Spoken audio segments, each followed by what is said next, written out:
All right, here I have a 2026 Chevy Suburban with a 5.3 liter engine, and I did an oil change on it. So if you want just the quick information, it takes 0W20. Make sure it's Dexos, 8 quarts of that, top off as needed.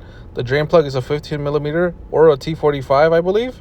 The drain plug torque is 18 foot-pounds, and then down here I have the OEM filter, which is a PF63, and also the OEM gasket for the drain plug if you do replace it. Usually I don't replace them, but it says on the instructions to replace them. So here at the top, on the left side, you got your dipstick, and on the right side, you have your oil cap. And at the bottom here, where in the middle of the front tires, you have your oil filter and your drain plug right next to each other. And then when you fill up your oil, you want your oil to be in the middle of these two lines here, more so towards the top. And like I said, this is the OEM filter. This is what it looks like. And then this is the OEM gasket. It's just like a rubber O-ring. And then that's the part number if you get it from the dealer.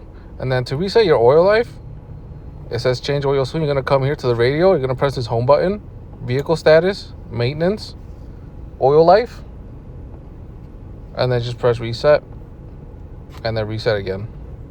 And then that's about it. So if you have any questions, just let me know and I can try to help you out.